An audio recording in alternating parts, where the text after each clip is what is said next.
आप्यायन्तु ममाङ्गानि वाक्प्राणश्चक्षुश्रोत्रम् अथ बलम् इन्द्रियाणि च सर्वाणि सर्वं ब्रह्मोपनिषदम् माहं ब्रह्म निराकुर्याम् मा ब्रह्म निराकरोत् अनिराकरणमस्तु अनिराकरणं मे अस्तु तदात्मनि निरतेय उपनिषत्सु धर्मास्ते मयि सन्तु ते मयि सन्तु ॐ शान्ति शान्ति शान्तिः ॐ I pray to the Divine Lord that all aspects of my personality, including my body, mind, sense organs, the vital force, may all those increase and function in perfect concert. This whole physical universe, which is perceptible through the sense organs, is nothing other than the ultimate reality described as Brahman in the Upanishads. May I not reject this truth. May there be no rejection of this truth.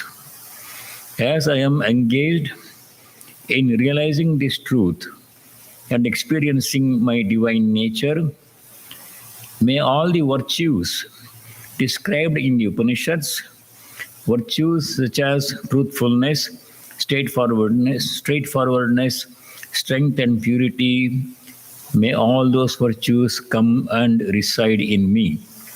May all those virtues come to me. Om peace.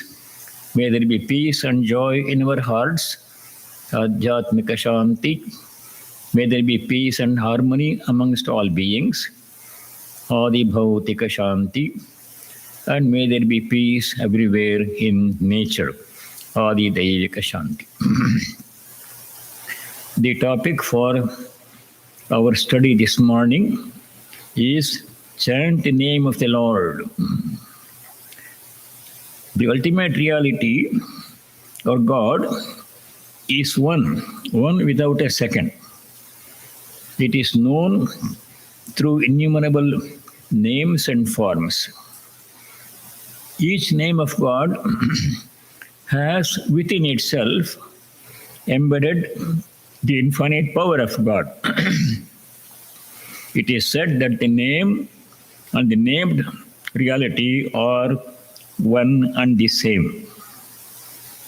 God's name, any name, it can unfold.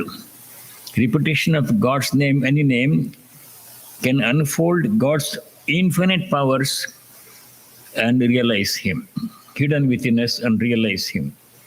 Repetition of God's name is the simplest and easiest form of spiritual practice, especially suited for the present age.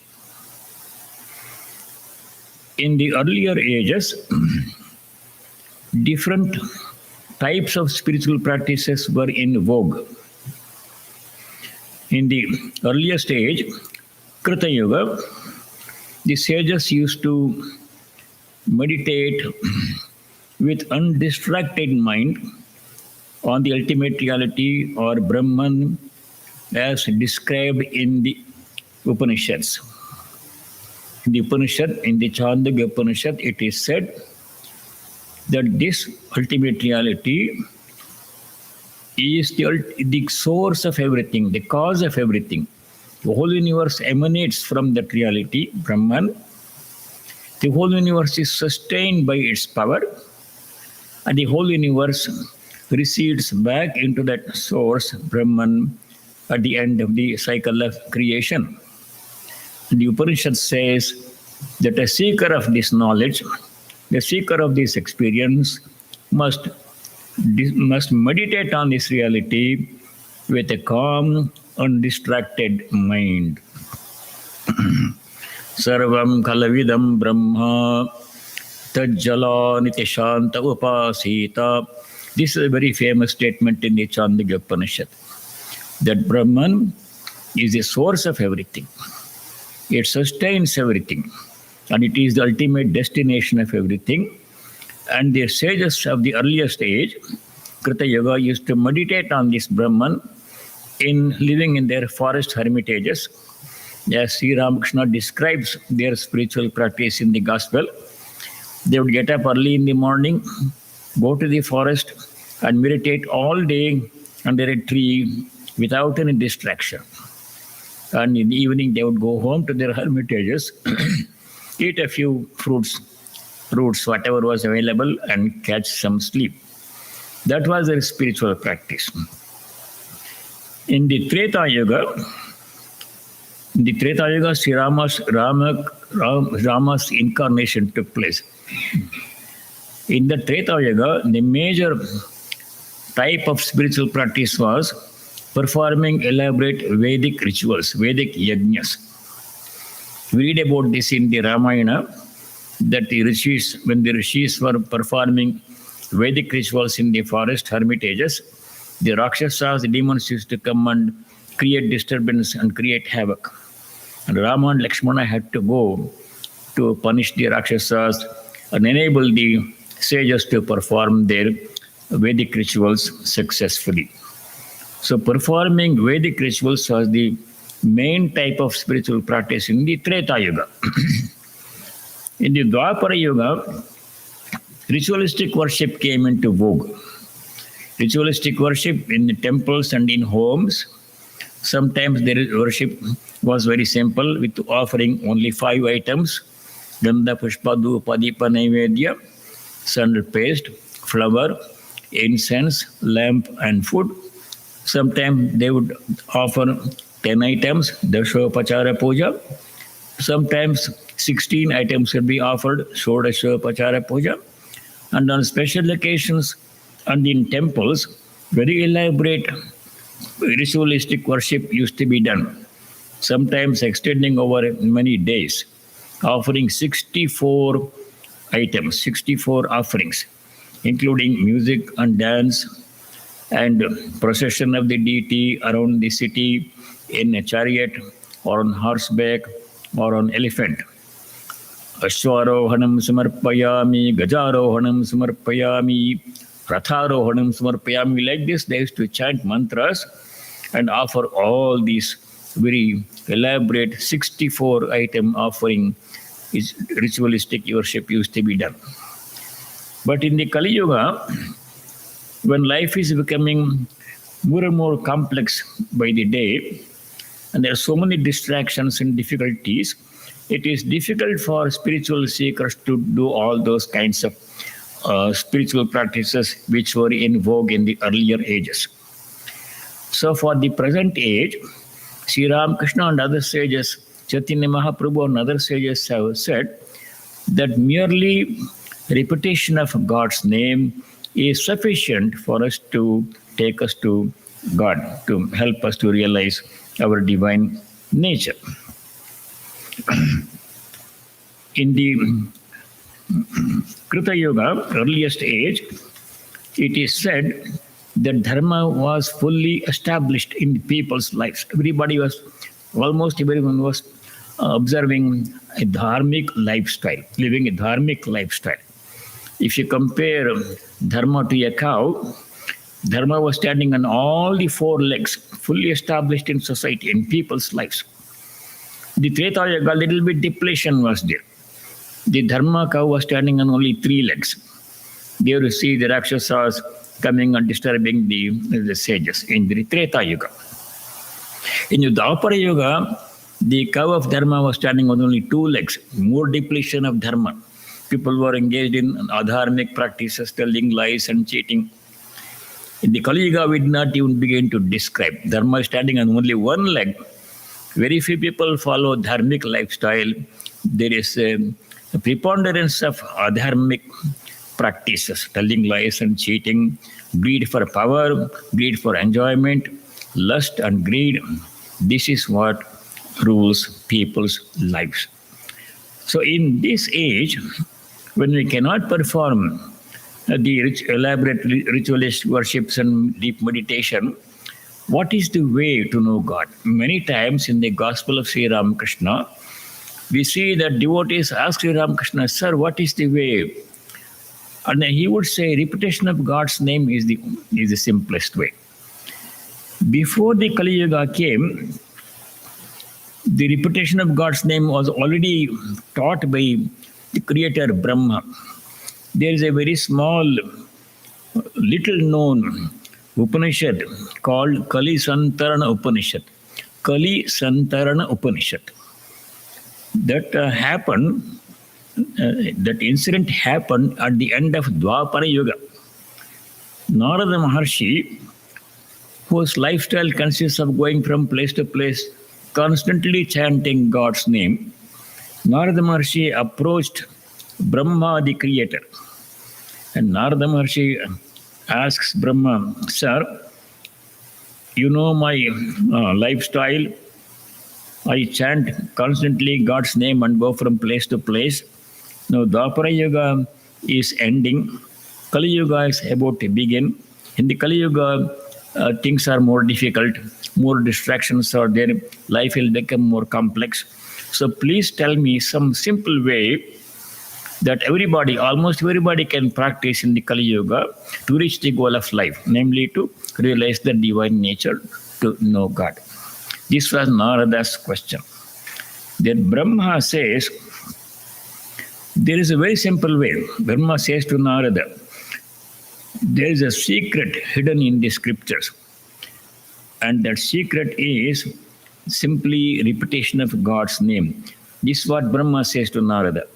Bhagavata Adi Purushasya Narayanasya Namocharana Matrena Nirdhuta Kalir Bhavati. Namocharana Matrena. By simply repeating the name of God in the Kali Yuga, people become free from all sins, all blemishes. Their minds will become pure and they will be able to realize the ultimate divinity. What is that name? Narada asks. If it is such a simple, then I would like to know what is that one name or one mantra which enables everybody to reach God in the Kali Yuga in a very simple way. Then Brahma teaches him a mantra. That mantra that Brahma teaches Narada at the end of the Dwapara Yuga, even before Kali Yuga started, is known to all of us. Every one of us here is familiar with that mantra, but you don't recognize it. That mantra is the very well known Hare Krishna mantra. The mantra is, what Brahma taught to Narada is, Hare Rama, Rama Rama, Hare Hare, Hare Krishna, Krishna Krishna, Hare Hare. This is the mantra that had been forgotten and was brought back to public memory and popularized recently by Bhaktivedanta Swami. But this mantra is not a new one. It has been there from the Dwapara Yuga. It was taught by Brahma to Narada. So that mantra is a very powerful mantra.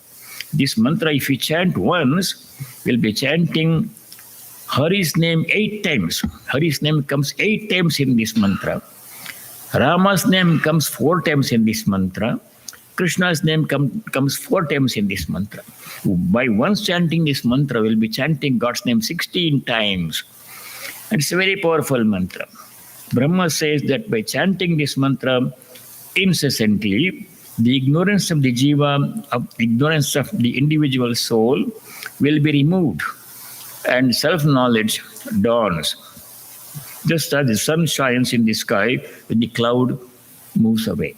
The divine self is present within each one of us all the time. It has always been there. It's never absent. Even now, we are that divinity. Swami Vivekananda famously said, each soul is potentially divine. Even now, everybody is divine. But the divinity, presence of the divinity within us is hidden by a cloud of ignorance. Chanting this mantra will remove the cloud of ignorance and everyone will be able to realize the divine nature. Everyone will be able to realize God. And this is a very simple method. Now, Narada asks another question of Brahma.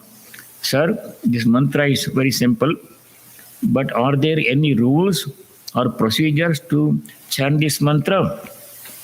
Any limitations, any qualifications required for chanting the mantra, any rules and procedures? Brahma says there is no rules, no qualification, no procedure. This mantra can be chanted by anyone without any restriction, educated, uneducated, rich, poor, men, women. Anyone can chant this mantra. No special qualifications required except willingness to chant the mantra. And it can be chanted anywhere, any place, in any circumstance. Whether one has taken bath or not, whether one is traveling or in his own place, wherever, under whatever conditions, in any place, any time, by anyone, this mantra can be chanted, and that will take us to God.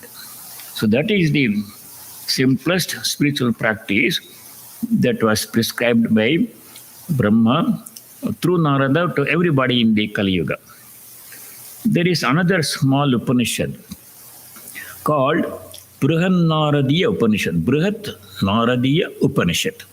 Brihanaradiya Upanishad is not very well known.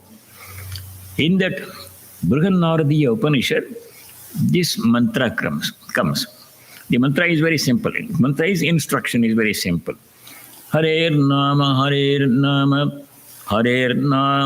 Kevalam Kalau Nastyeva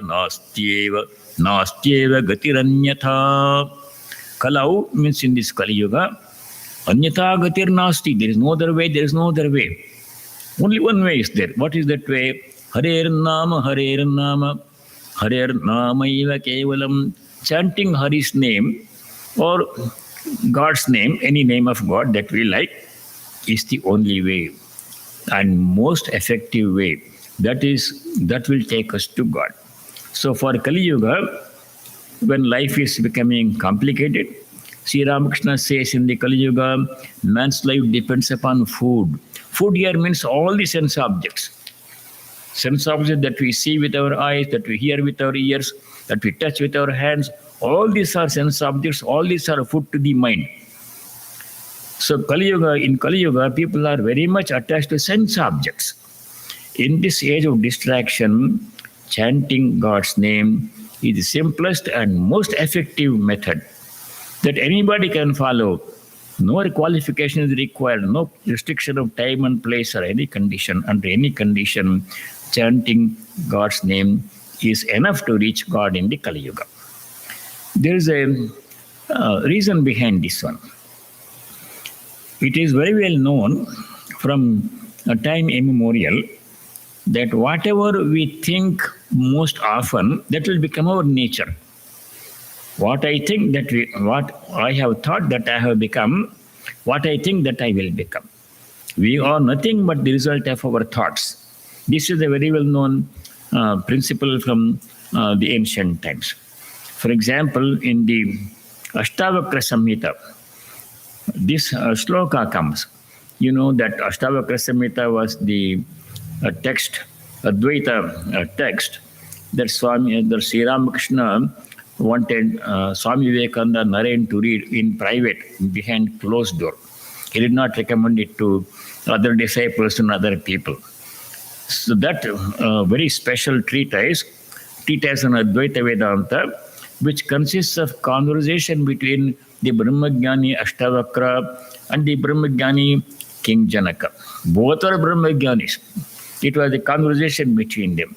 There in the first chapter of Ashtavakra Samhita, shloka number 11. Chapter 1, shloka number 11. There Ashtavakra says that what we think is what we become. If you think about good thoughts, we become good. If you think about bad thoughts, we become bad. So shloka is like this. Mukta bhimani mukto hi baddho baddhapi manyapi kim vadanti satyeyam yamati sagatir bhavet. Yamati sagati. As our mind is, as our thoughts are, so our destination will be. Gati means destination. We become what we think. What we are at this moment in our lives, each one of us, is nothing but the result of all the thoughts we have thought. When we perform any action, when we say some word, or when you think some thought, an impression is created in our minds. Swami Vivekananda has explained the relationship between our thoughts, our actions, and our speech, and our personality, what good or bad, whatever happens to us, in the first chapter of this Karma Yoga book. This is what Ashtavakra has said. Muktabhimani muktohi. A person who constantly thinks, I am free. Mukta means free. I'm free, I'm free. What is binding me? I'm the child of the Divine Mother. What can bind me? What can limit me? I've taken her name. What is the problem with me? I'm full, I'm free, I'm perfect. If we think like that, that's what we become.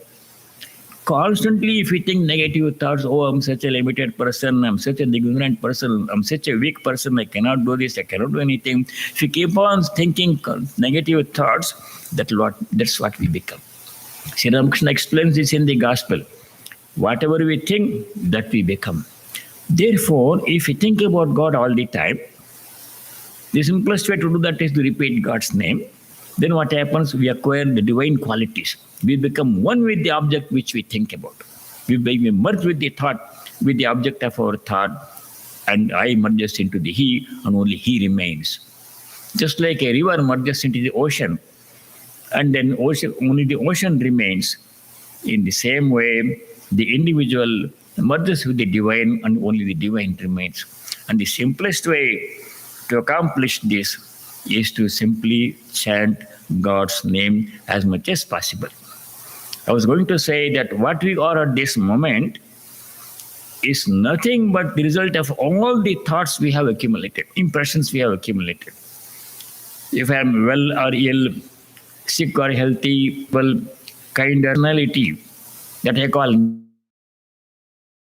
sum total of all the impressions that I have been accumulating for a very long time, for many lifetimes. I have myself created this personality impression by impression. And that means I can change this. What I think today, I will become in the future.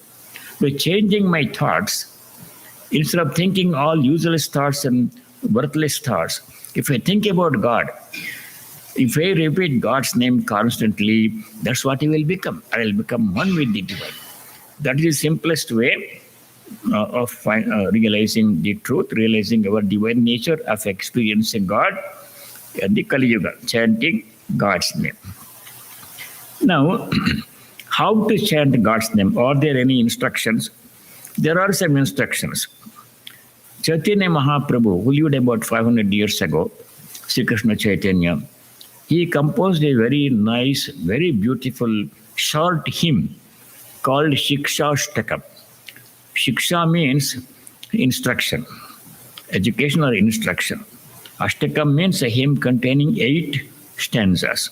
Shikshashtakam is a short hymn that Chaitanya Mahaprabhu composed. In the Shikshashtakam, he has given many simple instructions on how to repeat God's name. And those instructions are very simple, can be followed by anybody. Does not require any special ability or special qualification. There, Chaitanya Mahaprabhu says, numerous are the names of the Lord.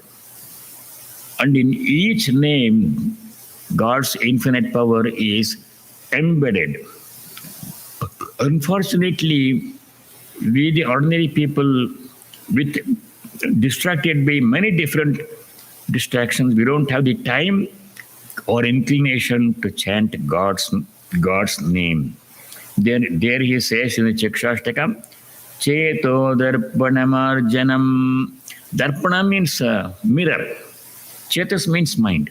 The mirror of the mind becomes cleaned. Marjana means purification, washing.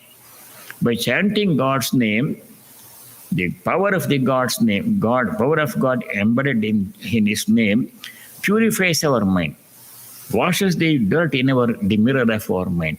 When mind becomes pure, the next step is God realization. Cheto darpanamarjanam bhavamahadavagni nirvapanam. The repetition of God's name quenches the great conflagration of worldly existence. Conflagration means huge fire, like a forest fire which consumes tens of thousands of acres of land. That kind of conflagration is burning our hearts. No rest at all, no peace. So many distractions, so many problems, so many miseries. We are afflicted with all these things. The forest of this worldly life, the conflagration, the huge fire that is consuming us all through so many distractions and difficulties, that fire will be put off. Peace will be restored by chanting God's name. Mind becomes pure, mind becomes calm, very calm. We enjoy the peace and calmness by chanting God's name. Anandambudi Vardhanam. Ambudi means ocean. The ocean of bliss, that's which is hidden within us all. That Sachidananda is right now within us. No one is exempt from that. He's always present in everyone at all times, including animals and plants and inanimate objects too. But only we are not aware of God's presence. The mind is so impure that it covers the presence of God, and unfortunately you are unable to experience the divine bliss that is our birthright. But chanting God's name will swell the ocean of divine bliss. Anandam Varivardhanam. It swells the ocean of divine bliss and will be able to enjoy the bliss of God realization. This is what used to happen to Sri Ramakrishna. Every time he heard the name of God, every time he heard somebody sing a devotional song, he would go into samadhi. He would experience so much joy that the human frame could not contain the joy. The whole personality would freeze. That's what happens when we chant God's name.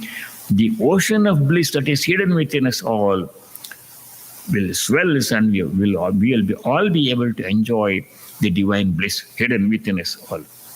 Vijayate Sri Krishna Sankirtanam. Supreme glory be to the chanting of Sri Krishna's name.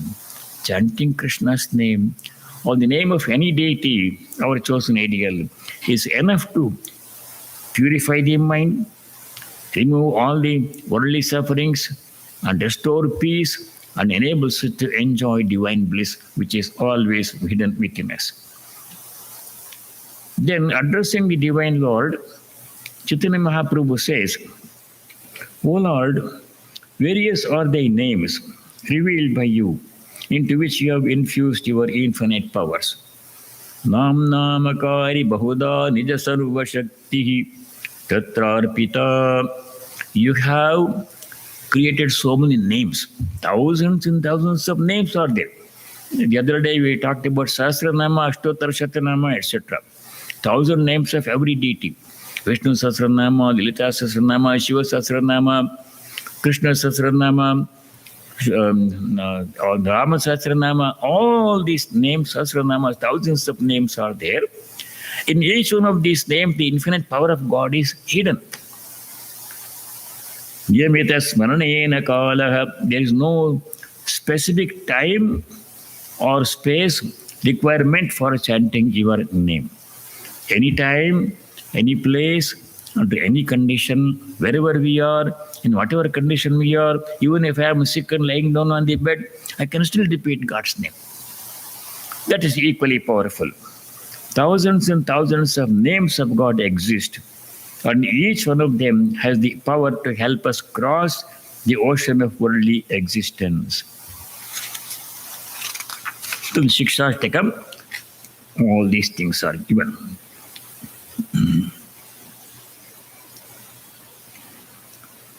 Then, when we chant God's name, what should be our frame of mind? What should be our attitude when we chant God's name? Chaitanya Mahaprabhu says, we should be humble. Humility must be there, not pride. We should not say, I'm chanting God's name 1,000 times every day. I'm doing japa 1,000 times every day. That pride should not be there. With great humility, we should chant God's name. And then we should practice forbearance. So many difficulties will come in life. Whatever difficulty comes, chanting God's name will give us the power to bear those difficulties. The difficulties may not necessarily go away, but God's name gives us the power to inner strength to bear those difficulties and remain calm. So practice forbearance, humility, forbearance. Third thing that we have to do when we chant God's name, is to show respect to everybody, seeing God's presence in everyone, not claim respect for oneself. We should not say, I'm a devotee of God, everybody should respect me, everybody should bow down to me. That should not be there. Instead, we should bow down to everybody with humility and show respect to everybody, including animals and plants, seeing divine presence in all of them. So all this is contained in one shloka, one verse in the Shikshastakam. There Chaitanya Mahaprabhu says, Trunadapi Sunichena Tarodapi Sahishnana Amanina Manadena Kirtaniya Sada Harihi. Sada Harihi Kirtaniya. At all times, we should chant the name of Hari, any name of God, our chosen ideal. How we should chant? First thing, humility. Truna depi suni chena. Truna means the blade of grass. A blade of grass is often cited as a symbol of humility. When heavy wind comes, it will just bow down its head and wind will go. When a flood of water comes, it will bow down like this and then water will pass over the blade of grass. Whatever comes, it bows down in head like this. In the same way, we should always remain humble. Trunadpi sunichena. Second thing that we have to do is tarodapi sahishnuna. Sahishnuna means sahanashilata, practicing forbearance. So many difficulties will come in our lives. Whatever difficulties come, we should practice forbearance. We can do three things. First thing is preventive measures, taking preventive measures, foreseeing some difficulty and try to offset, prevent that difficulty. Preventive measures such as following health rules. We don't want to become sick. Therefore, to prevent sickness, we should live in a healthy, follow a healthy lifestyle. Eating proper food, limited quantities at the right time, getting enough sleep, getting enough exercise, fresh air. These are all the rules help us to prevent sickness. That we should do. In spite of taking all preventive measures, we still become sick. Then second thing we have to do is to take remedial measures. Remedy what problem has come. Remedial measures means when the problem has come, in spite of taking preventive measures, we have to take some remedial measures. If the electricity problem is there, call the electrician. Plumbing problem is there, call the plumber. Health problem comes, go to the doctor, take medication. These are remedial measures. All those we have to do, whatever we can. Even after taking all the remedial measures, still problem may persist or new problem may come. If the problem cannot be solved by taking preventive measures and remedial measures, the third thing we have to do is to endure what cannot be cured. Endurance, practicing forbearance. The discipline of forbearance, titiksha, is very important. No matter what we do, how careful we are, still problems come. All kinds of problems come. Then if you cannot solve them, if you cannot prevent them, then we have to practice forbearance. Whatever cannot be cured, we have to bear it calmly without complaining. The discipline of titiksha is very important for spiritual seekers. Titiksha is defined by Shankaracharya and the Vivekachudamani in this way. Vivekachudamani is a celebrated Advaita Vedantic text by Shankaracharya. There Shankaracharya defines titiksha, forbearance, sahanashilata in this way. Sahanam sarvadukhanam apratikara purvakam chinta vilaparahitam sa titiksha nigadyate. Sarvadukhanam sahanam. Bearing all dukkha, all kinds of suffering will come. You have to bear them. How to bear them? Three instructions are given. Apratikara purvakam. Pratikara means revenge. Taking revenge is very bad. Nothing comes without a reason. Swami Vivekananda has said that no misery comes except as we have paved the way for it ourselves. You have done something in the past which is warranting this misery. There is some reason, there is a cause for this misery. So we should not complicate it by taking revenge. He or she cannot cause us any problem. They are only the delivery instrument. They are only the instruments to which the difficulty comes to us. We should not blame the messenger for the bad message he is carrying. So we should not try to take revenge. Apratikara purvakam. First thing. Second thing is Chinta Rahitam. Chinta means brooding. Brooding about the past. Oh, this happened, yesterday this happened, day before this problem came, last year this problem came. Thinking about all the past problems is of no use, waste of time and energy. Brooding about the future. This may happen tomorrow, this problem may come next month. Brooding about all possibilities that may happen or may not happen in the future. This kind of brooding is total waste of time and energy. And the more we brood, the less we are able to take creative action to solve the problems. So, Chinta Rahitam. Without revenge, taking revenge, without brooding. Third thing we have to do when we bear difficulties is Chinta Vilapa Rahitam. Vilapa means lamentation. Telling everybody all our problems. All they have to do is ask, how are you? And then we start telling the whole history of our problems from 10 years ago to the present day and what may happen next year. So that kind of lamentation is total waste of time and energy for both the speaker and the listener. Not only are we putting all these thoughts into our mind, wasting our time and energy, we are wasting the other person's time also. So we should not lament all the time about our problems. It is all right to unburden oneself, our problems, with one or two close friends, well-wishers. They will console us, help us to find a solution. They will give us some method to deal with the problem. Not with everybody all the time. So, Chinta Vilaparahitam. Sa Titiksha Nigadyate. Therefore, Chaitanya Mahaprabhu says, when any difficulty comes, we should practice Sahishnuta, Titiksha. Then third thing is, first thing is humility. Trunadapi Sunichana. Second thing is Sahishnuta, Sagnashilata, forbearance, Titiksha. Third thing is not claiming respect for oneself, but offering respect to everybody else. Amanina. We should not say, I am such a great devotee of God. I chant God's name so many times every day. People should bow down to me, show respect to me. This is a very wrong attitude to cultivate. Instead, we should give respect to everybody. Amanina, manadena. Manada means one who gives respect to other people. So we should give respect to everybody, including animals and plants, inanimate objects, instead of claiming respect for ourselves. Amanina, manadena. Kirtaniya Sada Harihi. Sada means always. Name of Hari has to be chanted. This is this very important instruction that Chaitanya Mahaprabhu gives in the Shikshashtaka. Then, the Sri Ramakrishna said many times, we should have intense yearning for God. Vyakulata, he called. Vyakulata means not feeling sad that I have not yet seen God. So many years have passed in my life. So many years, decades have passed, I still have not seen God. What a waste of time. When I may go to see God? Like this, that Vyakulata, intense yearning must be there. Intense desire to know God must be there.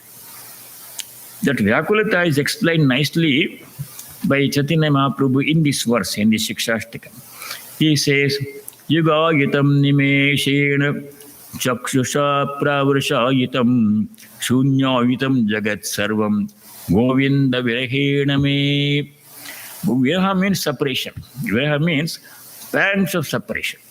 When I'm separated from God, in my mind, if I don't think about God for 5 minutes, when I remember God after 5 minutes, I should feel so remorseful that I should feel very sad. How unfortunate of me to have forgotten God for 5 long minutes. Very, very precious time. Every minute is a precious time.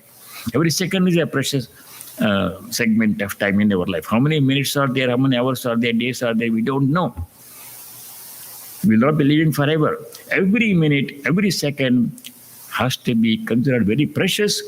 And if we don't think about God even for a short space of time, we should feel remorseful. What kind of remorse is explained in this verse? Yuga yutam nimeshena. Nimesha means the time it takes to twinkle the eyes for the twinkling of an eye.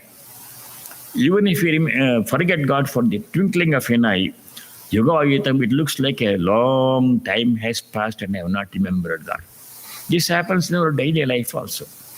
Supposing somebody is very dear to us, our child or somebody very dear to us, has been away for some time. When we see that person, then we feel, oh, how missed you so long. We are away for such a long time. They're only away for a short time, but it looks like a long time has passed in their absence. Time drags when we miss somebody. When you are in somebody's company, time flies very fast. When we like somebody, we are in that company, time goes, our days well past, we don't consider. But when somebody whom we like very much is away, we miss so much that time looks very long. Yugayitam nimeshena chakshusha pravrishayitam. From the eyes, copious tears of separation will flow. Pravrishayitam means like monsoon season. Varsha means rain. As if monsoon season has started, copious tears of separation, tears of sadness. Oh, I didn't remember God for such a long time. What a sinful person I am, what a useless person I am. I should have taken God's name every moment. Instead, I wasted time thinking about something else. That feeling of remorse must come. In Hindi, there is a nice expression. If you see somebody after a long time, whom you like very much, you say, Muddat ke baad aapke darshan ho rahe hain. Like this, they say. Muddat ke baad, after long, they only saw them last week, but you missed so much that looks like a long time. I'm seeing you after such I missed you. Ages have passed since you came last time. Like this we feel. That separation, very intense. Chakshusha pravarashayitam. When the eyes, copious tears of remorse must flow. Then Shunya Vitam Jagat Sarvam, whole world becomes empty. Shunya means empty. Everybody, everything is there, house is there, property is there, money is there, job is there. But the person whom I like most is missing. Then everything else is there, but it doesn't matter. Everything looks empty. The person we like most must be in our life. Then even if nothing else is there, I will feel very joyful. What brings us happiness, the person that brings us happiness must be with us, then we are happy. Other things are there or not, that is immaterial. Shunyavitam Jagat Sarvam, without God's name, without remembering God, if you spend the time, everything is there, but whole world becomes meaningless, emptiness. What gives meaning to everything in our life is the name of God. Otherwise, without association with God, we may have everything, all the wealth and property and money and fame. Nothing makes sense unless God's name is associated with them. Shunyayitam Jagat Sarvam, Sri Ramakrishna says, if you put 1 0, value is 0. If you put 2 zeros, value is 0. What gives the value to 0 is the 1 behind it. If you put 1 behind it, then 1 0 becomes 10, 2 0 becomes 100. That 1 is the God's name. All the zeros are all worldly possessions and fame and property, wealth, everything has no meaning unless God's name 1 is there behind them. So, importance of chanting God's name incessantly without any break. Shunyavitam Jagat Sarvam Govinda Virahena Me. Then one more instruction Chaitanya Mahaprabhu has given in the Shikshashtakam, and that is very important. There he says, when we pray to God, what we should ask of God. Should you ask for money? Should you ask for wealth? Should you ask for long life? Should you ask for children, grandchildren, or promotion? What we should ask from God? He can give anything. He is a kalpataru, wish-fulfilling tree. We should ask only one thing, nothing else. What is it one thing we should ask from God? Is explained in this nice verse by Shloka by Chaitanya Mahaprabhu in the Shikshashtakam. He says, Nadhanam, Najanam, Na Sundarim, Kavitam Ma Jagadisha Kamaye, Mama Janmani Janmani Ishware, Bhavatad Bhakti Rahaitu Ki Tvayi. O Jagadisha, Lord of the universe, Nadhanam Kamaye, I don't want money. Wealth, who want? Give it to those who are seeking health. I don't want wealth. Minimum necessities, enough. Najanam Kamaya, Janam means followers, disciples, and large retinue, big family, lot of people praising me. I don't want that one. Nasundarim Kamaya, I don't want a beautiful spouse. Physical beauty is very temporary. Today it is there, tomorrow it will go away. Old age will come, beauty will go away. That is not what I am seeking. Kavita Manakamanye. Kavita means writing poetry. Ability to write poetry, scholarship or other literary skills, abilities, those I don't want. They will be there in old age, they'll all evaporate, go away. This temporary value. I don't want all of those, any of those things. But I want one thing from you. We should definitely ask one thing from God. None of these things, but one thing. What is the one thing we should ask from God? He says, Mama Janmani Janmani, in all my births, in this present birth, which is already is happening. If I have to take birth again in the future, in all those future births also, Mama Janmani Janmani, Tvayi Ishware, in you, O Lord, Jagadisha, Ahetiki Bhakti Bhavatat, they have motiveless pure devotion. Hetu means cause or motive. Ahetiki Bhakti means without seeking anything from God, pure devotion. Ordinary devotion means seeking something. I pray to God and I want this from God. I want a child, I want a job, I want a promotion, I want a house, I want to marry, I want this, I want seeking something and praying to God is one kind of devotion. But true devotion means not seeking anything. Without any seeking, without any cause or motive, pure devotion to God, that is what I want from you in all my births. Mama Janmani Janmani Stvare Bhavatat Bhakti Rahituki Tvayi. So praying only for pure devotion is what is recommended. You can see this in the Gospel of Sri Ramakrishna. Sri Ramakrishna on many occasions, he used to pray to Divine Mother. I read from the Gospel, page 731, in the New York English edition, page 731. There Sri Ramakrishna tells us how to pray to God, and when we pray to God, what we should ask of God. This is the prayer. O Mother, I throw myself on thy mercy. I take shelter at thy hallowed feet. I do not want bodily comforts. I do not crave name and fame. I do not seek the 8 occult powers. Be gracious and grant that I may have pure love for thee, a love unsmitten by desire, untainted by any selfish ends, a love craved by the devotee for the sake of love alone. And grant me the favor, O Mother, that I may not be deluded by the world-bewitching Maya, that I may never be attached to the world, to woman and gold, conjured up by the inscrutable Maya. O Mother, there is no one but thee, whom I may call my own. Mother, I do not know how to worship. I am without austerity. I have neither devotion nor knowledge. Be gracious, O Mother, and out of thy infinite mercy, grant me love for thy lotus feet. A very nice prayer. He said in Bengali. You can say in any language. Doesn't have to be in Bengali or Sanskrit. Any language is okay. There he says, Ma, Ami Tamar Sharanagato. I have taken refuge at your holy feet. Tamarsi Padapadde Sharananilam. In your lotus feet, I have taken refuge. Deha Sukha Chainama. I don't want bodily comforts. Lokamanna China. I don't want worldly fame. Like this, I don't. But I want one thing. Tamar Sri Padapade Amai Shuddha Bhakti Dao. To your lotus feet, please give me pure devotion. Untainted by desire, untainted fear, no seeking anything. In that way, we should pray to God only for devotion, not for any worldly things. That is the instruction that Sri Ramakrishna gave, Chaitanya Mahaprabhu gave, and other people gave. Now, repetition of God's name is considered in the Bhagavad Gita to be the highest spiritual discipline. In the 10th chapter of the Gita, shloka number 25, 10:25, there Sri Krishna says, Yajnanam japa yajñosmi. Of all kinds of sacrifices, spiritual practices, japa is the most important one. It is simply repeating God's name, any place, any time, in any condition, will take us to God. Sri Ramakrishna often gave instructions on repetition of God's name. In Gospel page 309, 310, 309, 310. This is what Sri Ramakrishna said. Man becomes pure by repeating the name of God.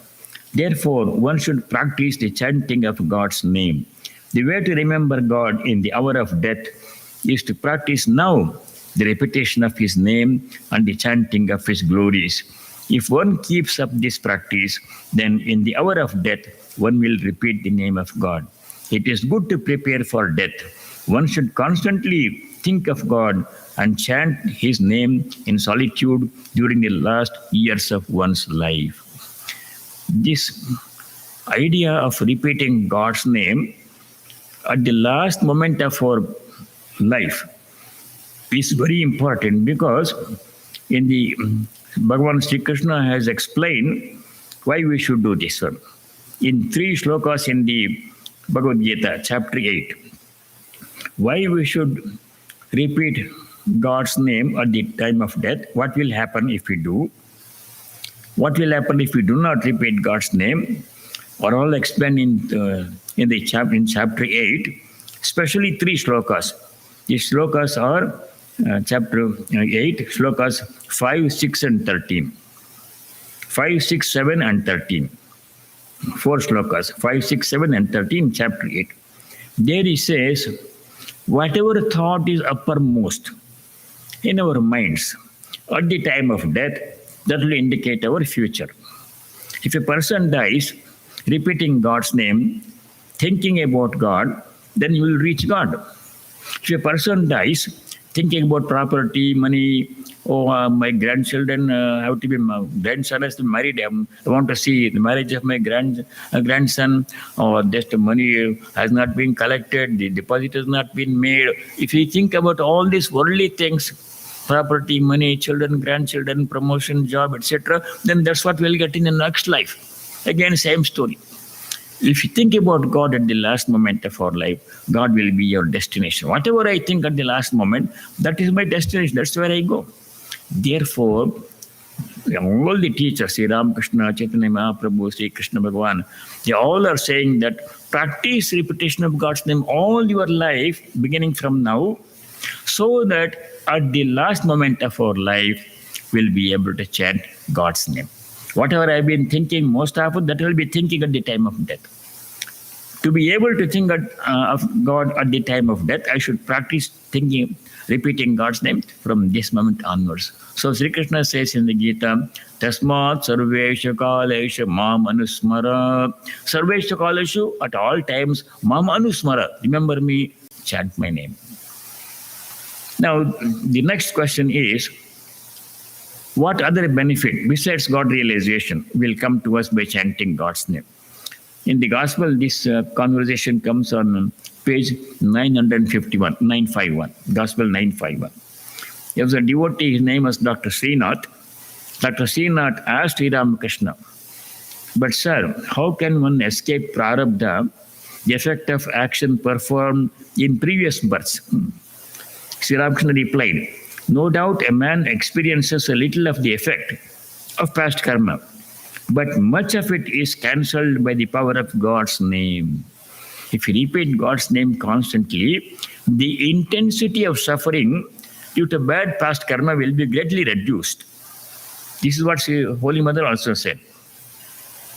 Therefore, in order to remember God and chant His name at the time of death, one should constantly practice the singing of God's name and glories and meditation and contemplation as well.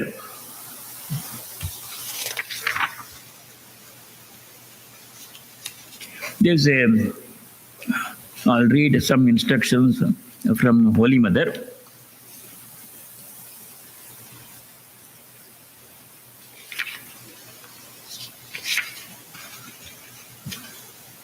Holy Mother said, the mantra purifies the body. Body includes mind. Man becomes pure by repeating the mantra of God. One has to suffer the consequences of one's deeds. Holy Mother's teachings. One has to suffer the consequences of one's deeds. But by repeating the name of God, you can lessen its intensity, decrease its intensity. If you are destined to have a wound as wide as a plowshare, you will get a pinprick at least. The effect of karma can be counteracted to a great extent by japa and austerities. by repeating God's name, the intensity of suffering due to past bad karma will be greatly reduced.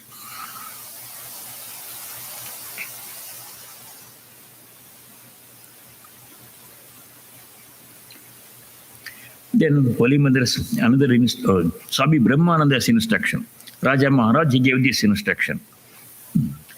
If in the early stages of japa, the mind does not remain steady, open your eyes and do the japa looking at the Ishtadevata, your chosen ideal, in front of you. Fix your eyes on that picture and pour forth your prayers and hymns. In this way, your mind will slowly become steady. Then begin again your japa. If you perform japa in this manner, you will find that the mind does not remain so unsteady as before. After that, you can try to practice japa closing your eyes. In that case, you will not find it so difficult. If you continue this for 5 or 6 months, you will realize that japa has more or less become natural to you. It will go on its own accord. First few months, we have to practice with great diligence. It requires a lot of effort. But if you become established in that effort, then japa will be going on its own accord, on its own, without much effort. Now, I'll like to conclude this by narrating an incident in the Ramayana. At the end of Ramayana story, Sri Ramachandra Swami calls Hanuman. Hanuman had played a great role in the Ramayana. Without Hanuman, what is Ramayana? Hanuman was the one who found out where Sita was in Lanka. Hanuman was the one who connected Sugriva to Sri Rama. Hanuman was the one who helped mobilize Rama's army and go to Lanka and fight a war. So Ramachandra Swami wanted to give a reward to Hanuman. So Sri Ramachandra Swami asked Hanuman, please ask me for some boon. I'll be happy to give you. Now Hanuman could have asked for anything. He could have asked for Brahmajnana. He could have asked for liberation. He could have asked for whatever, long life or kingdom. But Hanuman said, no, I don't even want liberation, he says. Even mukti also I don't want, Hanuman says. Is there something greater than liberation? Hanuman said that one. Hanuman says, when asked by Sri Rama to seek a boon, Hanuman said, Bhavabandachide tasya sprahayami namuktaye bhavan prabhu aham dasa iti yatra vilupyate. O Lord Sri Ramachandra, I don't want liberation, mukti. I don't want mukti. Muktaye na sprahayami. I have no desire for mukti. What happens if you give me mukti, Brahmajnana? Bhavan Prabhu, you are my beloved Lord Sri Rama. Aham dasa, I am your humble servant Hanuman. This Bheda will go away. In Brahmajnana, there is no Rama, no Hanuman, no you, no me, no name, no form, only Brahma. I don't want that one. I am not interested in that kind of Brahmajnana. Then, what would you like to have? Sri Rama asks him. This is what Hanuman seeks. Sir, if you want to give me a boon, just give me one thing. What is that one thing Hanuman wants? This is what he seeks. This is what he asks Rama. Yavastasiti te nama loke mama kalevaram tavutishtuta Rajendra varo yamme bekamshitaha. O Rajendra, O Lord of all the kings, Sri Rama, as long as your name is taken anywhere in this world, by anybody, in any language, in any place, at any time, may I be present there as Hanuman, That is the only boon I want to seek from you. Yavat te nama loke stasyati. Anywhere in this world, wherever your name is taken, tavat mame kalevaram tishtatu. So long my body must Hanuman. I should be there as Hanuman. So Hanuman was granted. Wherever Rama's name is taken, Hanuman will be present. This is my most cherished boon, he says. Therefore, Sri Rama granted that boon. The fact is, as verified by Swami Brahmananda, Raja Maharaja, wherever Ramnam is chanted, Ramnam Sankirtan takes place, Hanuman will be there. Therefore, we have to make a special asana for Hanuman.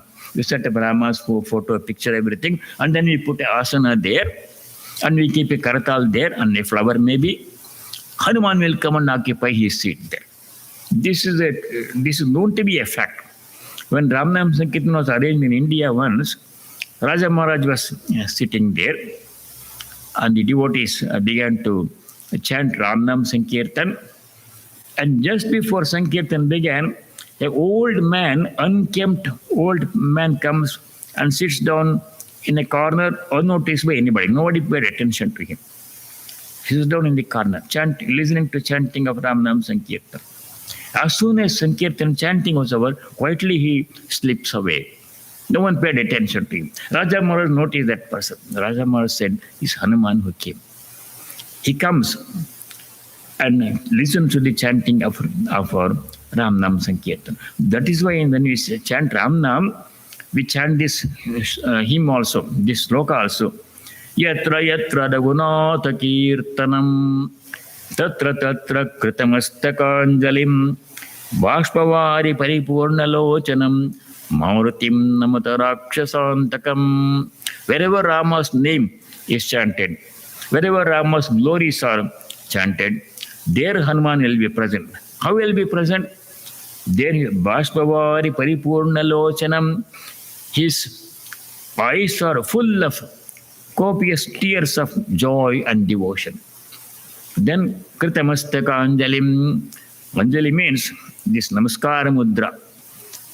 Mastaka means head will be bowed down devotion, hands are folded in devotion, tears are flowing from his eyes. In this way, wherever Rama's name is chanted, Hanuman will be present. So this is our tradition, this is our faith. And rishis have said this one. So in this way, to conclude, for the Kali Yuga, very elaborate, complicated ritualistic practices, spiritual practices are neither possible nor necessary. For the Kali Yuga, chanting of God's name, any name of God with some devotion is enough to take us to the ultimate goal of God realization. So with this, I conclude with the closing prayer. Om Sarve Bhavantu Sukhinah Sarve Santu Niramayah Sarve Bhadrani Pashyantu Ma Kaschid Dukkha Bhag Bhavet. Om Shanti Shanti Shanti.